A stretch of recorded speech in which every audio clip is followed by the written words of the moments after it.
Welcome back અને મહત્વના સમાચારો પર નજર કરીશું। રામ મંદિરમાંથી દાનની ચોરી કરનારને કડક સજા આપવાની માંગ ઉઠી છે। દ્વારકાના પીઠાધીશ્વર જગતગુરુ શંકરાચાર્યજીએ આરોપીને સજા આપવાની માંગ કરી। જવાબદારોની સામે યોગ્ય કાર્યવાહી થવી જોઈએ। શંકરાચાર્યજીએ કહ્યું, જે લોકોએ અપરાધ કર્યો છે એને દંડ થવો જોઈએ। જે જગ્યાએ વૈકલ્પિક વ્યવસ્થા કરવામાં આવે ત્યાં અવ્યવસ્થા પણ થાય છે। યોગ્ય વ્યક્તિને આ જવાબદારી સોંપવાની તેમણે જણાવ્યું। તો મંદિર પરંપરા સાધુ સંતોથી ચાલે છે, અધિકારીઓથી નહીં। માત્ર હિન્દુ મંદિરોમાં જ સરકારનો હસ્તક્ષેપ હોવાનું તેમણે કહ્યું। देश के हित में होना चाहिए। जिन लोगों ने ये अपराध किया है उनको दंड प्राप्त होना चाहिए।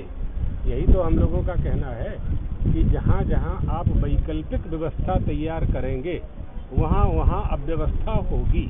इसलिए योग्य व्यक्तियों को ही कार्य सौंपा जाना चाहिए। कौन सा काम किसके योग्य है।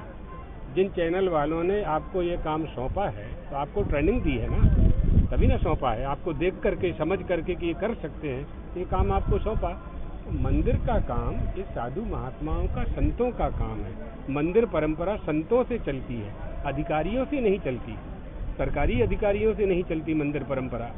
इसलिए हाँ, वो संतों के ही अधीनस्थ होना चाहिए। कितनी बड़ी गड़बड़ी हुई आप देखिए।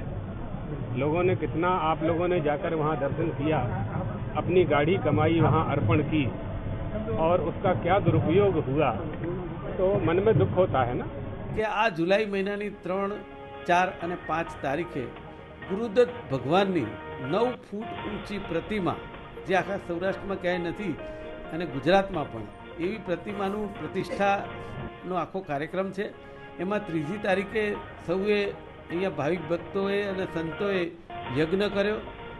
બીજે દિવસે 4 તારીખે પણ 3 દિવસ યજ્ઞ છે। 4 તારીખે પણ બધાએ યજ્ઞ કર્યો અને આખી શોભાયાત્રા થઈ અને ગુરુદત્ત ભગવાનની મૂર્તિને એકદમ જેને કહેવાય કે ભાવ વિભોર થઈ ધાર્મિક ભાવિક ભક્તોએ ત્યાં ઘઉંથી અને સ્નાન કરાવ્યું। બીજી હનુમાન દાદા, ગણપતિ દાદા અને એમનો આખો એક અભિષેક કર્યો।